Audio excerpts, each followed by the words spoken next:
Alliance, Dr. Denise Soyefat-Angus, and we will be addressing issues emanating from these occurrences. Today, we will delve into several critical topics.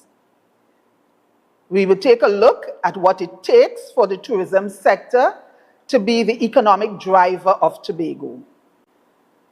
We will take a look at the Prime Minister's disrespectful visit to Tobago recently. We'll look at perspectives on the staging of the 2024 Heritage Festival. We'll also take a look at the unabated crime situation in Tobago and look at the lack of oversight and mismanagement of the SSA and the need for a new governance structure. And finally, we will address Tobago's Carnival in October. Amidst the continuing decline of the Tobago economy, a decline triggered by the operations and policies of this THA administration, we have seen a decline in output by 2% in 2022. This continuing in 2023 by another 1.1% decrease. And we have also witnessed the loss of some 600 jobs in 2023. Some may consider these figures small or even negligible, but in an economy like Tobago, one that is characterized by a large government sector contributing some 45 to 47% to GDP and employing over 60% of the workforce, a small and weak private sector, a dominant pool of underemployed individuals, a significant portion of the population being considered uneducated according to our own education standards, and inadequate funding to support business startup and operations. These markers are significant indicators. They are glaring headlights warning Tobago at all levels to rise above the current malaise into a sustainable development mode. For this, we must reimagine ourselves. We must reimagine ourselves at the island level in terms of what economy Tobago must develop and the type of society we must establish. Do we want a state-led welfare economy? Or are we to focus on ensuring we have a robust private sector-driven economy? We must reimagine ourselves at the institutional level in terms of the governance structure we must implement to guide our society. And we must also reimagine ourselves at the individual level in terms of the kind of people we need to be to ensure that Tobago realizes its full potential. My fellow Tobagonians, we must also reimagine the key elements of economic development to unlock Tobago's development potential. This means we must craft a new vision for tourism. Tourism has been considered the anchoring platform to drive economic development in Tobago. But our economy is at a crossroads, and it is imperative that we innovate and align tourism with broader economic goals for sustainable growth and prosperity. This requires moving away from the sole fixation on sea, sun, and sand tourism and embracing industrialized tourism focused on high-quality, exportable products and services in education, healthcare, and the creative arts, creating safe, high-quality environment that attracts international professionals and partnering with global experts. A reimagined Tobago tourism sector would see us not doubling down on the traditional narrow definition of tourism as travel for vacation or leisure. This is all about short stays in a destination. And we have seen this working itself out in Tobago, with stays ranging from 1 day to 14 days on average. And it is built on the bounty of our natural resources. That is, it is built on the allure of our natural beaches and our warm climates. Sea, sun, and sand tourism, I dare say, is not enough.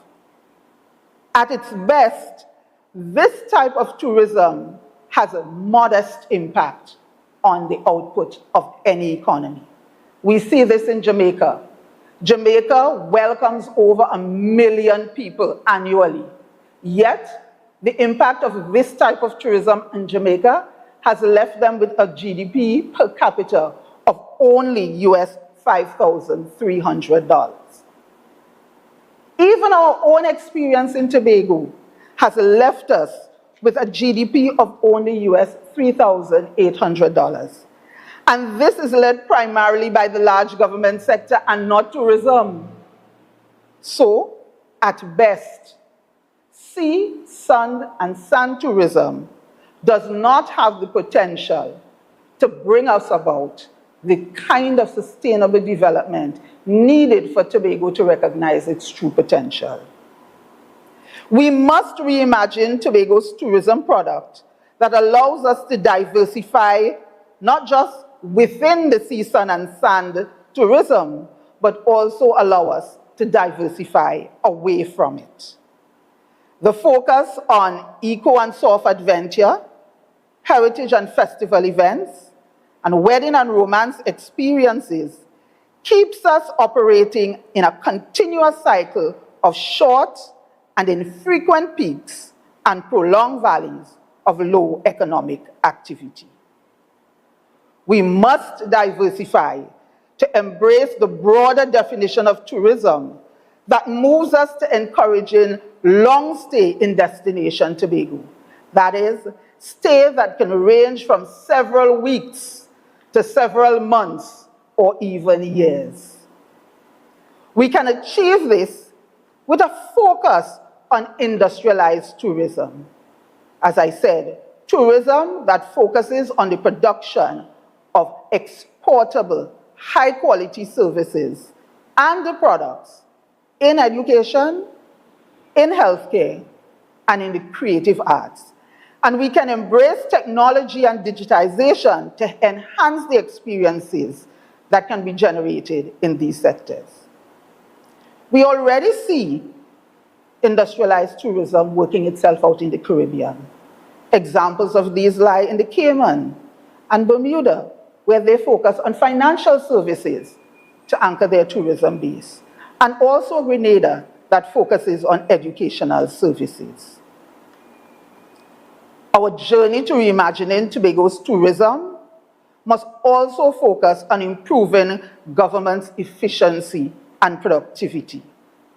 We need to reimagine the relationship between community development and tourism and redirect efforts to ensuring that projects are developed in a manner that allows the tourism to find itself within the grassroots of our community.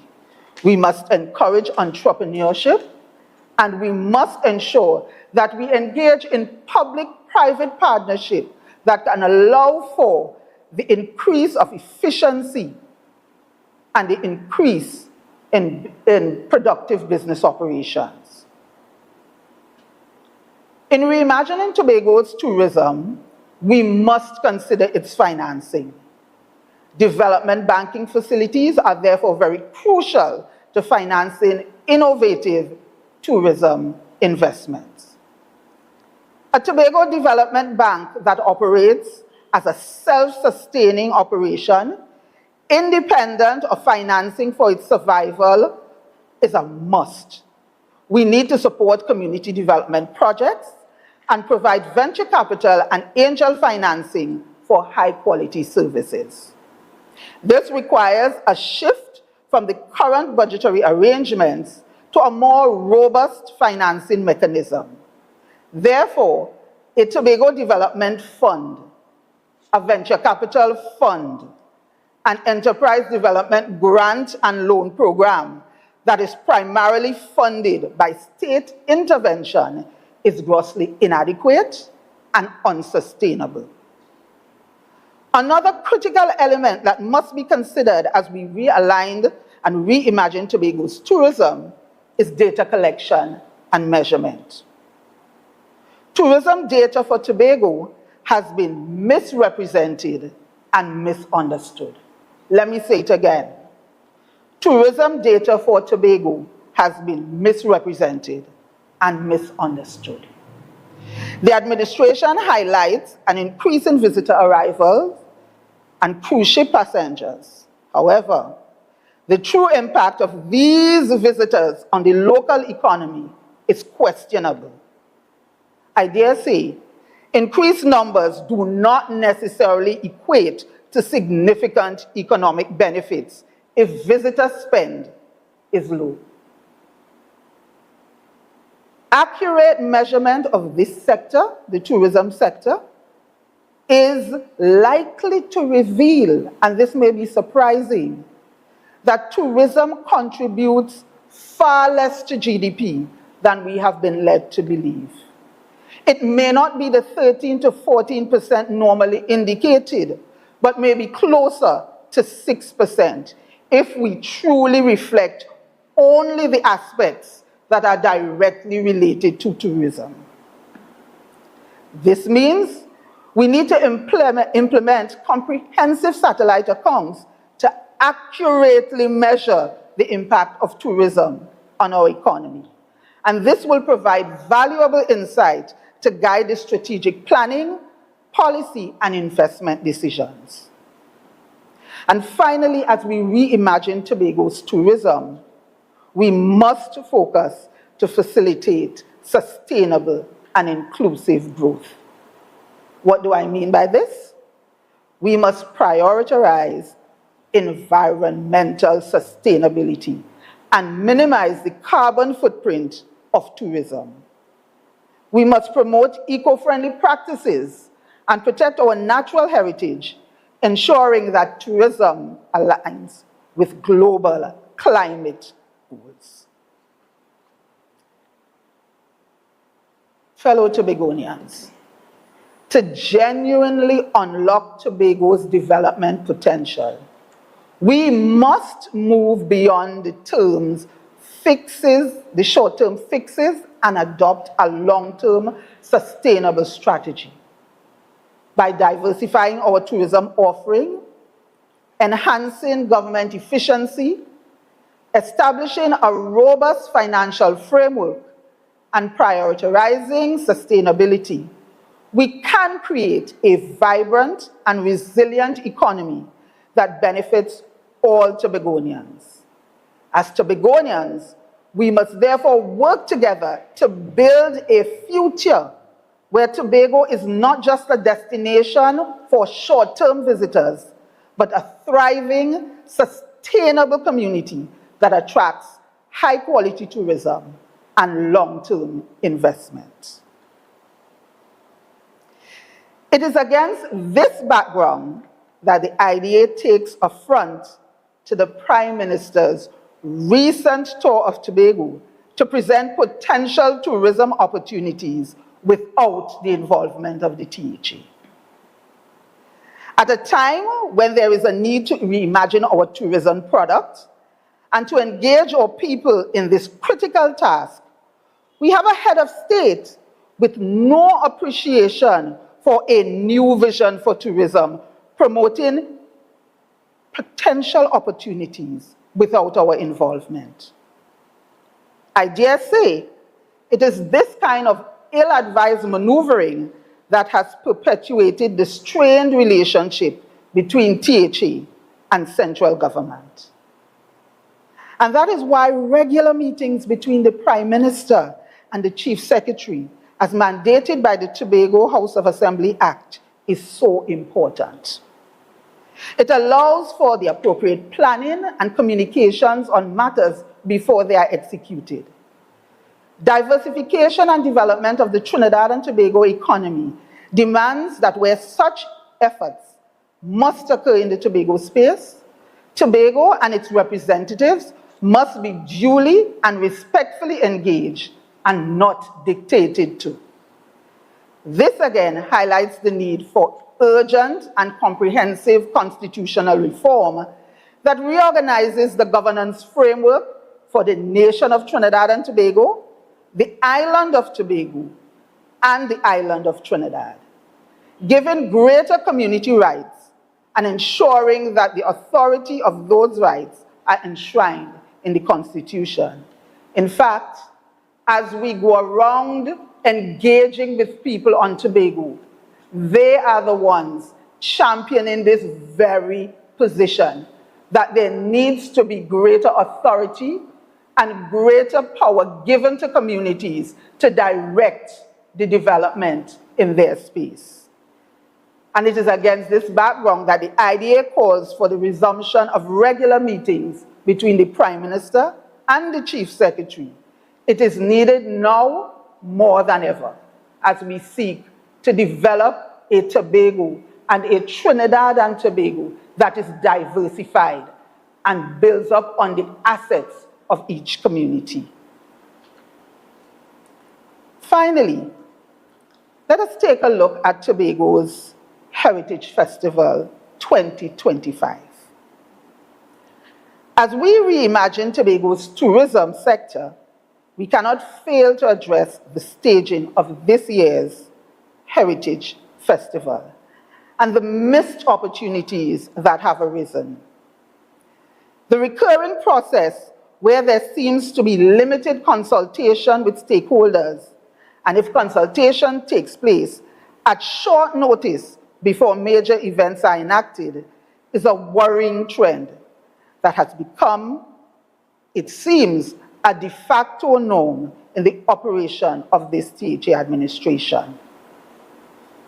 This behavior was observed with the staging of this year's National Carnival activities in February and the cancellation of THA's hosting of the Tobago Jazz Experience for 2024. And both of these created negative fallout in the Tobago economy. We are now seeing the same course of action with the staging of the Heritage Festival, which has resulted in key communities pulling out of this year's event. It appears that this year's staging of the festival is all about dismantling the culture, for we have not seen significant participation and we have not seen signature events like the Lekoto, Folktales and Superstitions, the Pembroke Silaka Feast, the Wake and Bongo Night, the Bell Garden Bell Festival, even the opening night gala has been noticeably absent from this year's rendition of the Tobago Heritage Festival.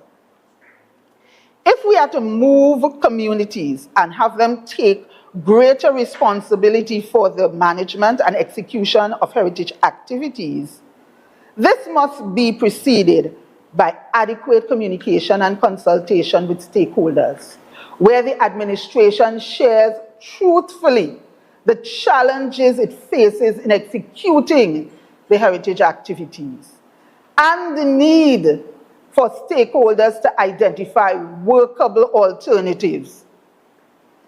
If this was done, maybe it would have unearthed the possibility of hosting some of these activities as digital immersive experiences.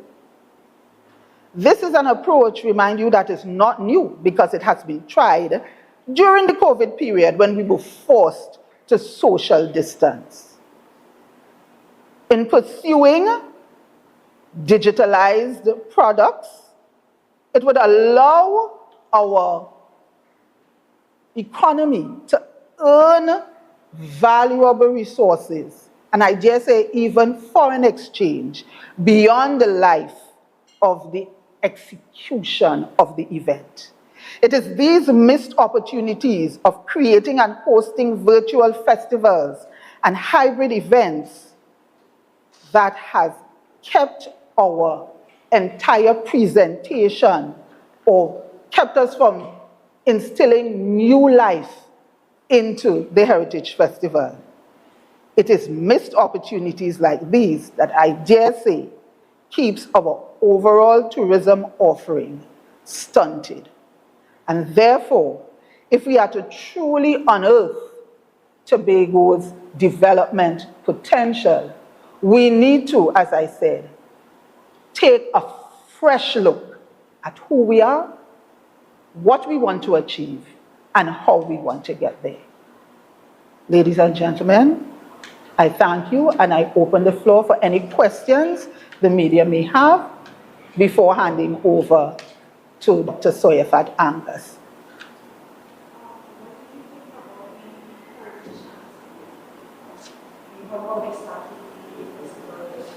It's always good to give thanks, always good. So I have no issues per se with it, but like I said, we need to imagine beyond just a one-off event. When the Thanksgiving is finished, where does it go after that? So the focus is not just on diversifying the event at the point in time, but how can those be captured and digitalized products come out of them that can earn income afterwards? So what I want us to do as Tobagonians is to think broader than the actual day that tourism events are happening. How can we allow these events to outlive the actual event time and continuously have royalties earn us income? That is where we have to look as we reimagine Tobago's tourism. Okay, if there are no further questions, I thank you very much for that. And I would like to call the political leader of the IDA to the podium to at least bring her position on the other issues.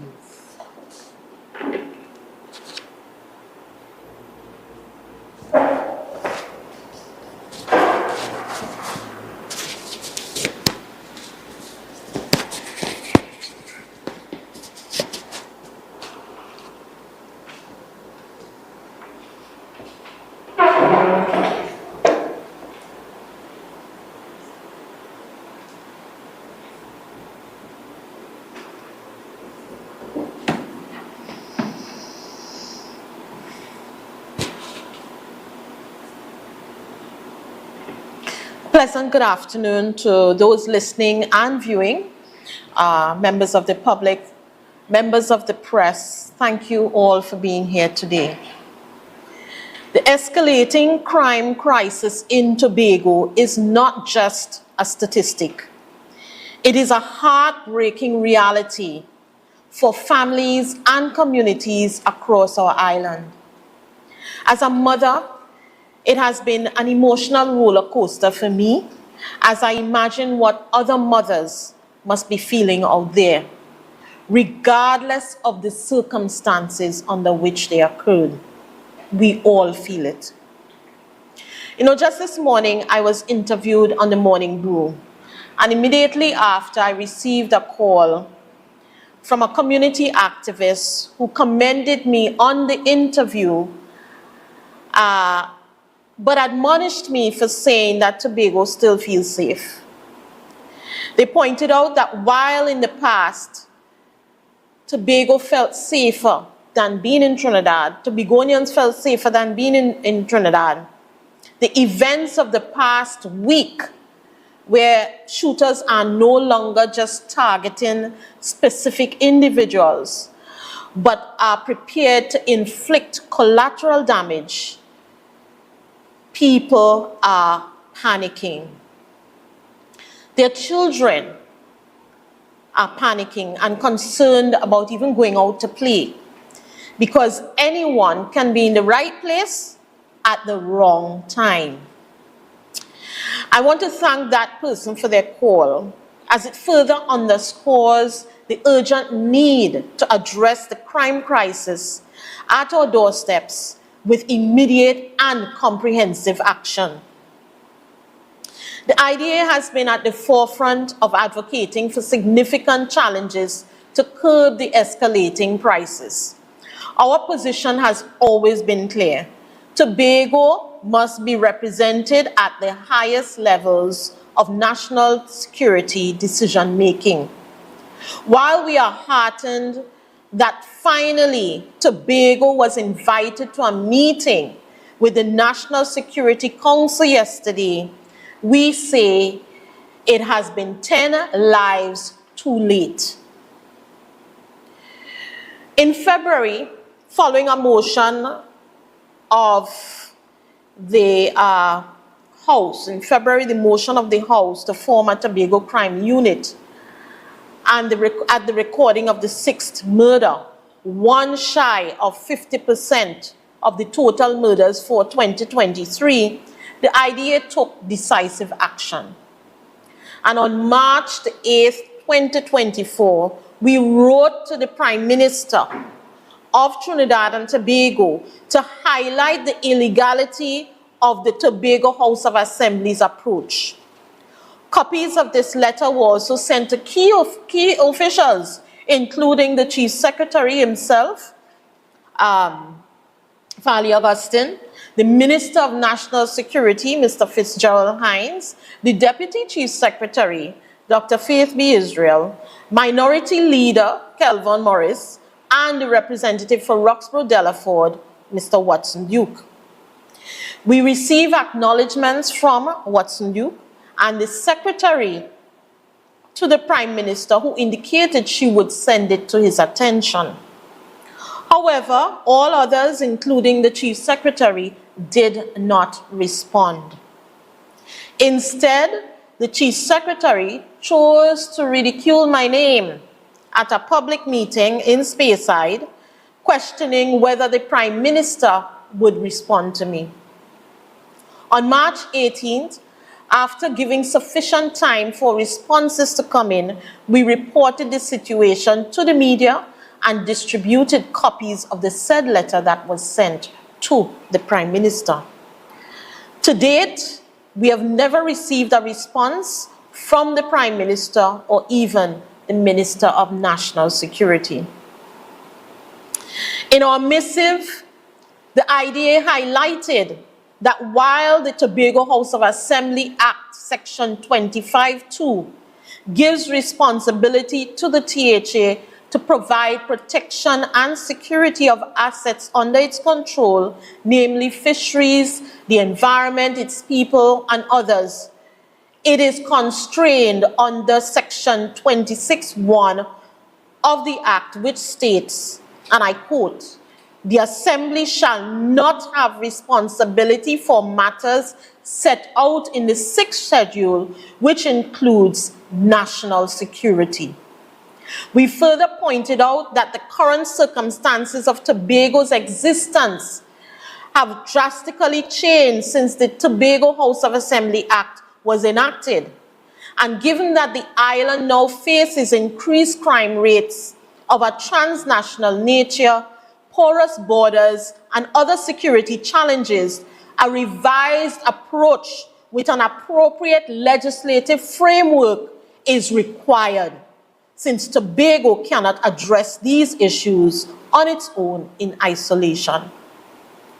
We urged for a collaborative effort between the Prime Minister and the Chief Secretary, because don't forget, they weren't even on speaking terms back then, and between local and national stakeholders, with Tobago's voice rightfully represented at the National Security Council.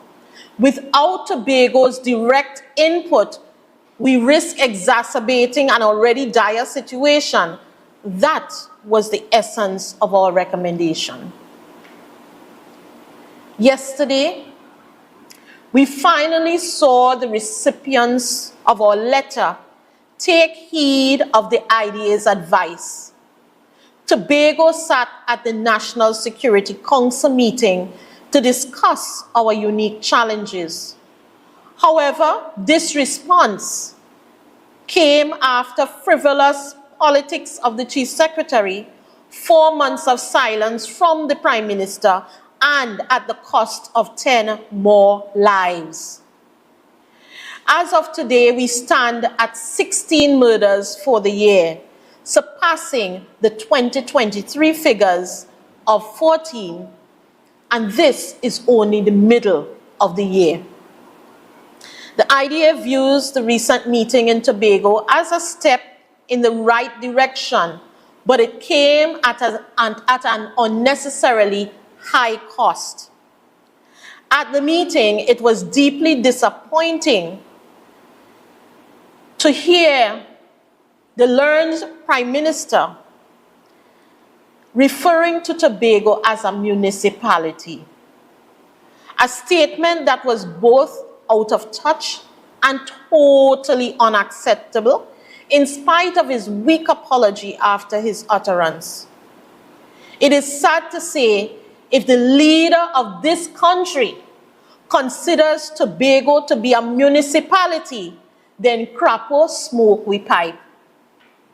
This mindset is part of what has led Tobago to being left behind.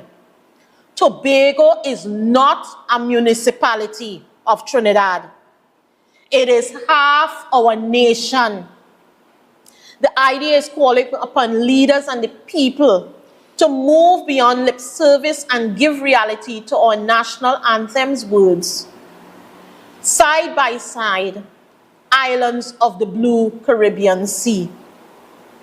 It is this said mindset that has Tobago and the relationship with Trinidad continue to be misunderstood, with Tobago being left behind. There is no Trinidad and Port of Spain, no Trinidad and San Fernando, no Trinidad and Arima. It is Trinidad and Tobago. Side by side we stand, islands of the blue Caribbean Sea. The time has come to activate the true essence of those statements. Tobago is half the country of Trinidad and Tobago. Having said that, the legislation needed for Tobago cannot be looked at through the lens of being a municipality. It has to be viewed on a more holistic sense of what is really required. Sending additional police without examining the porosity of all of our borders and taking into consideration the water between us won't be enough. Chief Secretary Farley's Augustine's recent budget statement included several measures aimed at improving public safety in Tobago.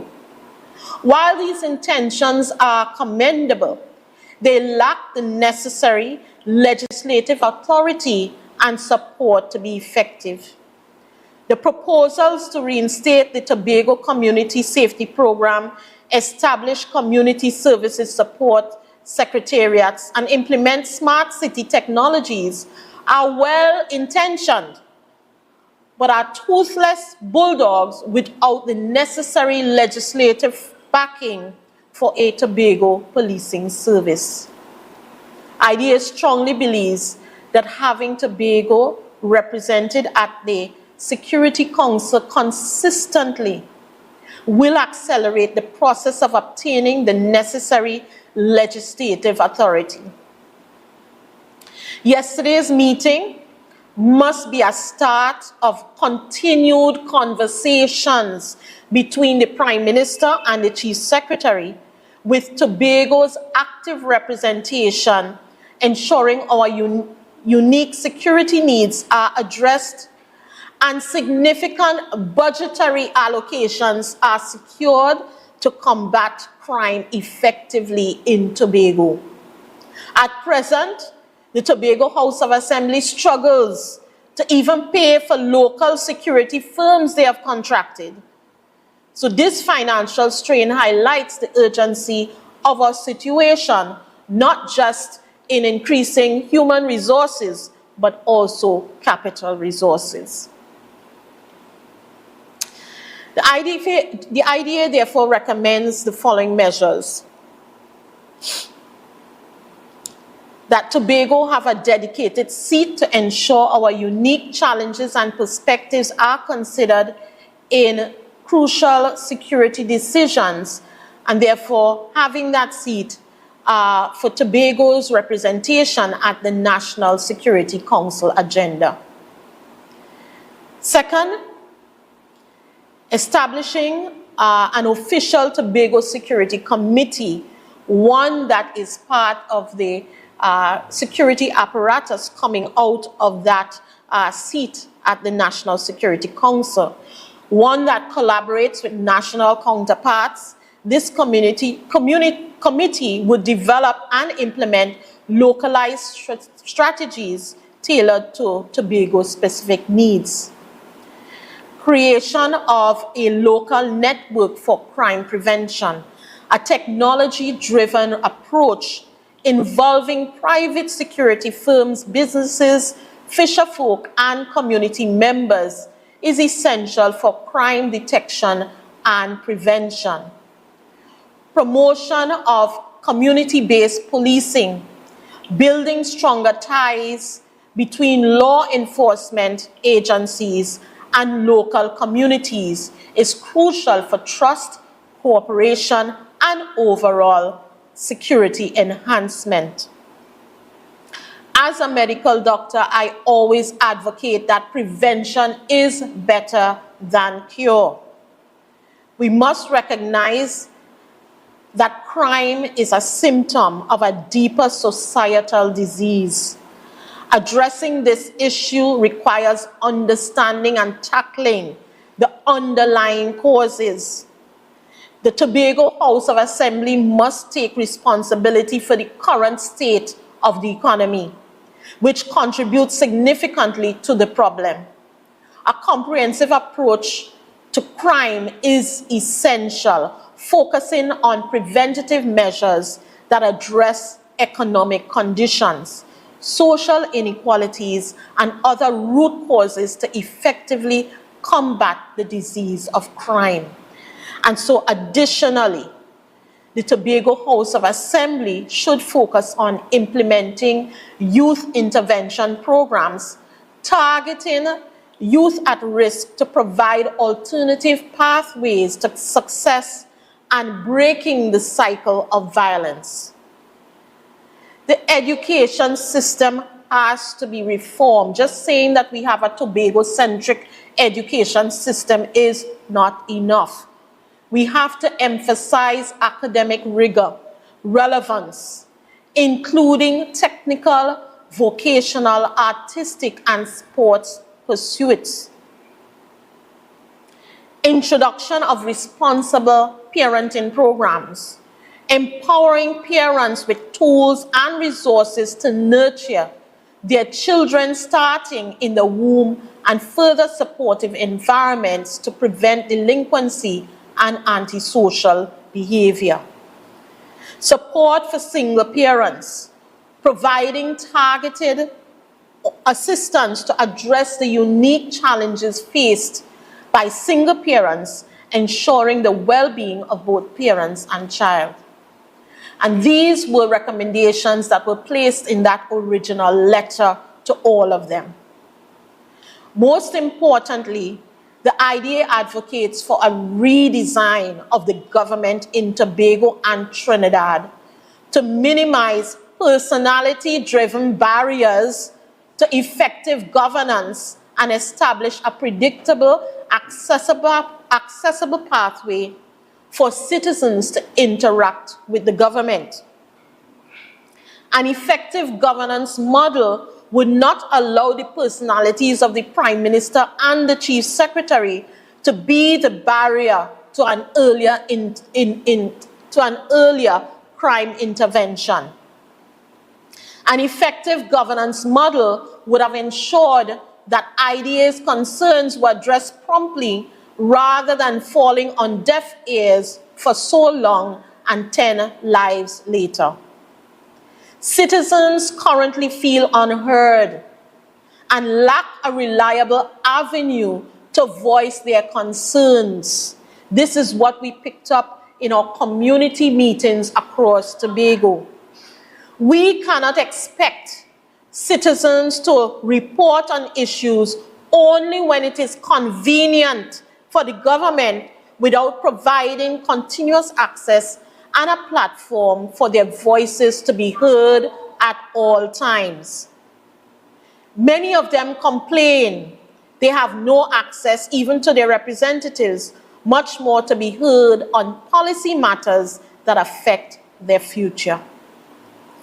Communities in Tobago are advocating for an elected Senate to address resource allocation more effectively and ensure meaningful development across communities and for Tobago. And don't underestimate that these two are crime prevention strategies that must be entertained. A redesigned government would have better oversight on state agencies and the country's resources, and not have the National Security Minister and the Prime Minister admitting to the nation that they have presided over a runaway horse called the SSA for the last 6 years. Any questions so far? Okay. I move on to the recent report of the Prime Minister to Parliament regarding the Strategic Services Agency, or the SSA, which exposed a shocking reality of gross mismanagement, a severe lack of oversight, and unauthorized spending that has persisted since under his administration. This appalling situation demonstrates beyond doubt that our current government structure, birthed from an inadequate constitution, is failing us miserably. The urgent need for a comprehensive redesign of our governance system to ensure greater oversight, accountability, and to eliminate opportunities for corruption and cover-ups has never been clearer. The unapproved organizational structure and existence of a militarized tactical response unit within the intelligence agency, reports of nepotism, opportunism, and the infiltration of cult-like entities within the SSA, the astonishing increase in firearms and ammunition, including the procurement of military-grade weapons without proper oversight or authorization, not only raises concerns about the potential misuse of these resources, but speaks to gross mismanagement and a severe lack of oversight on this agency. The further admission that 70,000 rounds of ammunition remain unaccounted for begs the question, in whose hands are they?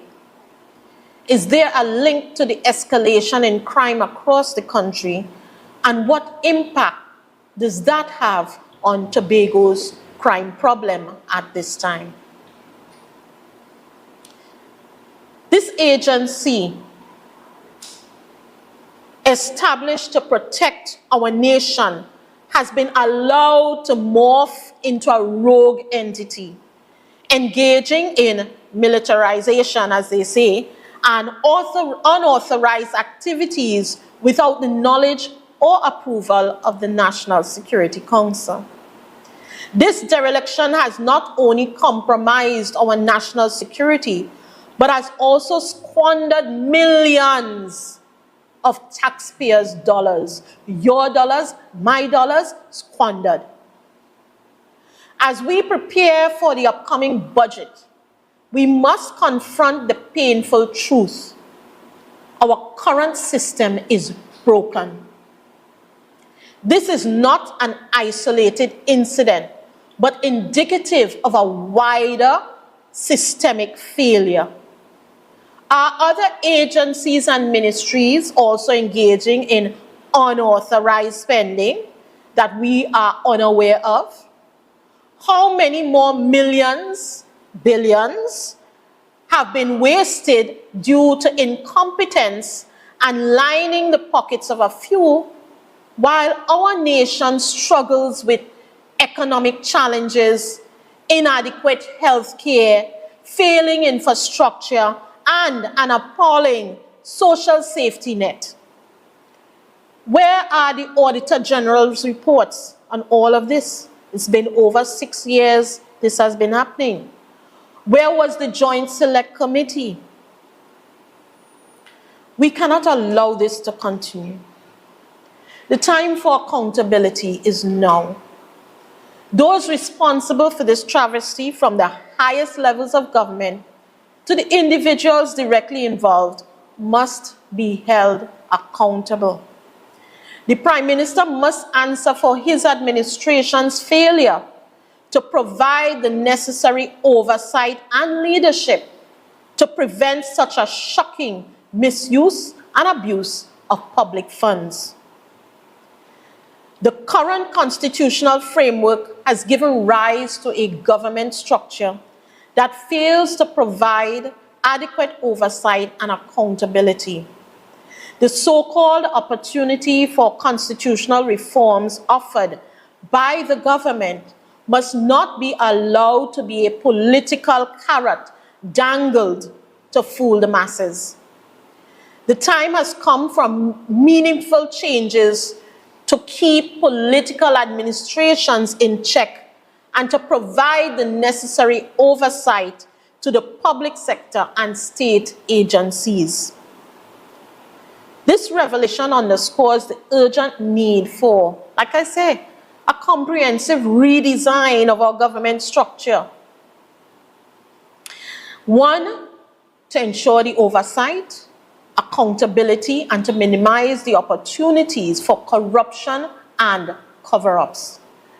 As I mentioned earlier, it is time to decrease the size of the executive units in both islands and increase the non-cabinet members who will sit in Parliament and provide a body for effective oversight as part of their full-time duties, and a further elected Senate to ensure equitable allocation that is distributed. Imagine right now you have a Joint Select Committee where you have members of the cabinet, members who are actually taking time out from their administrative duties to go to a part-time Joint Select Committee. It is high time, given what we are seeing, that we see a full-time oversight body, that is their actual function day to day to ensure that our public purse is being safeguarded. The Prime Minister's response, while outlining corrective measures, fails to address the root causes of these systemic issues. It is clear that the current administration's lack of oversight and accountability has allowed these problems to fester. The idea demands immediate action, including the resignation of those responsible for these grievous failures and the establishment of independent bodies to oversee the reforms in both the SSA and the firearm licensing processes. The people of Trinidad and Tobago deserve a government that prioritizes their safety and upholds the principles of transparency, accountability, and integrity. The IDEA is committed to advocating for these values and holding the government accountable to ensure a secure and just society for all. Do we have any questions before I move on?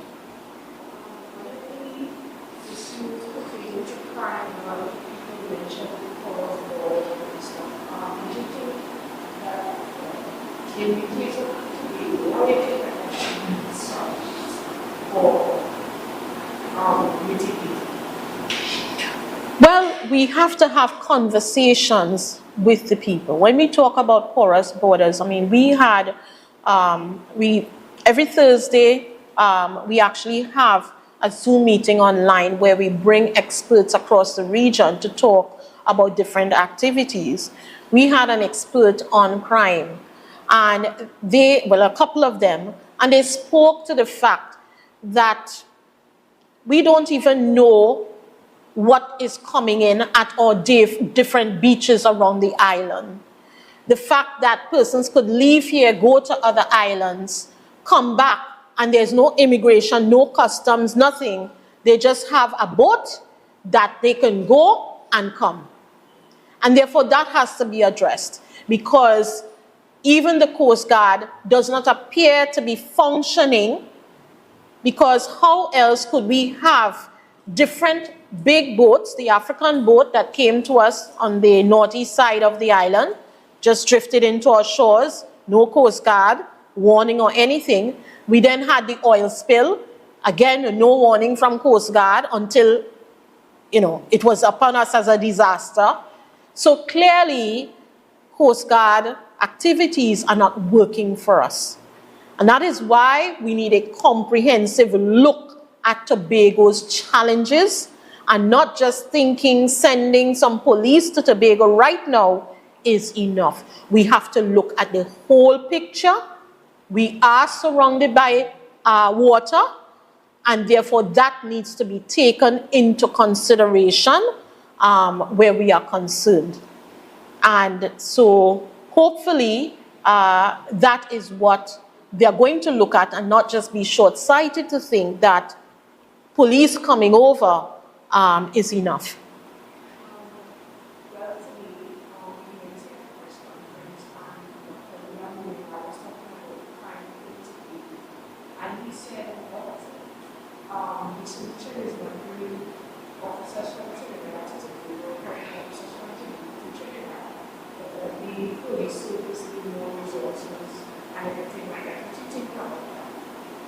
Well, it is no lie that the police service needs more resources. But it's not just the police service that needs more resources, because, like I said, crime is just, the disease, the symptom of the disease. But we have to throw way more resources before that, which is the social, we need social resources for the social impact, to support, with the families that are there. Because criminals emerge because they need to take care of their families who are starving. So we also need to treat with the economy. This administration has to start having more conversations with the communities across Tobago in determining what do the communities see that could be ideas to take them forward. Once we begin doing that, we will see a Tobago faster developing, and an economy that is more buoyant than we are now. But we are not hearing, we are not seeing this administration's true communication with the people, and therefore looking at an independent body to even go and have those communications with the people, because the people tell the politicians what the politicians want to hear. And therefore choosing an independent body, and that is why we are advocating a redesign of the government. So if you have non-executive council members and elected Senate members, if you have those people who are there, then those are the persons who go out and engage with the public and truly hear what the communities are saying in terms of moving us forward. So to answer your question, I hope I answered it when I said the resources are not enough, and it is not just into the hands of the TTPS, but also towards the level of those activities that are prevention type of activities. There are a lot of single mothers out there, and this is why I mentioned that as one of our recommendations. Many of them could hardly put food on the table. Where are they getting support systems to ensure that these children can get to school regularly, that the children can learn, that the children don't become high school dropouts such that they then turn to a life of crime, or that the mother has to depend on somebody who is into a life of crime to support them. So we have to look at the whole comprehensive outlook of it, especially focusing on the social fabric of our society at this time. Another question, right? So the THA has proposed plans for the Department of Safety and Security, and one of these plans is to deploy specialized officers on the island to deal with crime here. It is not meant to replace the GTPS, but to basically move alongside them. I just want to hear your opinions on that. Again, once you say specialized officers, you're getting into the security, national security issues. And our stance has been that you cannot even begin to think about that until there's communication with the National Security Council and the apparatus for us, for security flows out of that so that it is a seamless and we're not in a tug-of-war between Trinidad and Tobago. The central government is responsible for national security services. It is clearly laid out in our Tobago's House of Assembly Act. The only people who could change that legislation to afford us for those security special officers would be the central government.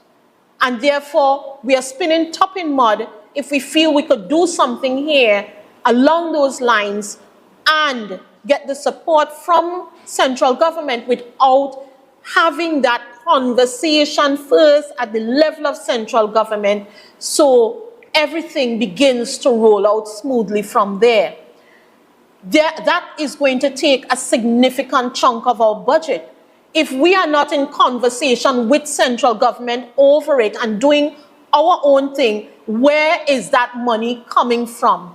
Is that money going to come from the social safety net again, such that we cannot even help those who can't feed themselves out there? Right now, I understand some of the food cards, they go and they're going to the grocery and the food cards are not working. Okay? So we have to be clear that you can put out that plan all you want, but it becomes a toothless bulldog unless you have it coming out from those who have the responsibility and the authority for national security in the country. So once we have that, then everything else will begin to work smoothly, because you will not only have the support, you will have the opportunity to pursue the legislation that we require to get us there, and also the budgetary requirement. If we don't have the budget, we are going to be crippled. Anything else on crime? Okay, thank you. We move on now to the Tobago Carnival 2024. We're standing here in the middle of July with only 3 months until scheduled carnival dates of October 25th to the 27th. Yet the administration has provided no clear plans or support to ensure the success of this event. This pattern of last-minute planning and high-handed decision-making, devoid of stakeholder involvement, must be scrutinized and challenged. Historically, this administration has displayed a consistent disregard for timely and inclusive planning. The current silence on the Tobago Carnival 2024's detailed plans is reminiscent of their approach to previous events, including the Tobago Jazz Experience, just as Kay outlined earlier, the February National Carnival in Tobago, and the Tobago Heritage Festival. We have seen the adverse effects of such approaches, leading to the abandonment of the Tobago jazz product and lack of adequate support for February National Carnival activities. The success of Tobago's cultural festivals hinges on the active participation and support of local stakeholders. Yet, it appears there has been minimal engagement and inadequate provision of resources for these stakeholders. The administration must outline clear strategies and allocate sufficient resources to empower local communities and cultural groups. This includes financial support, logistical assistance, and marketing efforts to promote these events effectively. At a time when the economy is at an all-time low, the administration must prioritize to spend the monies closer to home and with local stakeholders. To move forward successfully, it is imperative to conduct an honest and an independent assessment of Tobago Carnival 2023. The in-house assessment is not enough. The assessment should address what worked, what didn't work, and how we can improve it. Transparency in this process will foster trust and allow for informed decision-making that benefits all involved. Without such assessments, we repeat the past, making mistakes and failing to progress. At this time, those assessments would also tell you how many persons are still outstanding for payments for October Carnival, February Carnival, Heritage last year, and those such activities. The administration's high-handed decisions have had devastating impacts on our cultural events. The desecration of the Tobago Heritage Festival 2024 is a stark reminder of what happens when cultural heritage is not prioritized. The Tobago Heritage Festival, which runs from July 1st to August 1st, has seen diminished support and engagement of communities, undermining the rich cultural tapestry it aims to celebrate. It also has undermined the opportunity of many vendors across this island to be able to ply their trade and get some returns. There are people who look forward to activities such as the Heritage Festival to earn additional monies so they can pay for their children to go back to school in September. Let us look at those who have been denied. When you have Heritage Festival, how many people go to the seamstress to make their clothes? How many people go to the hairdresser to doll up their hair more than once? How many persons, take their children out and want to buy popcorn and ice cream and all of these activities? There's a whole economic growth at the time of heritage because the money is being churned at the level of communities. And therefore, this administration is failing to understand that. In fact, we have to ask ourselves if they are just anchored in incompetence and lost in governance. As the people, we must demand better from our leaders. It is essential that this administration steps up with transparent, inclusive planning and genuine support for our cultural events that show they really understand what it is about, that it is not an event, but an economy that they have tampered with. The idea calls on the administration to immediately release the detailed plans for the Tobago Carnival 2024, engage the local stakeholders, and conduct a thorough review of the past, an independent review, to pave the way for future successes. The cultural heritage of Tobago deserves respect, dedication, and strategic planning. Thank you. Any more questions? So let me take this opportunity to thank you all for being here.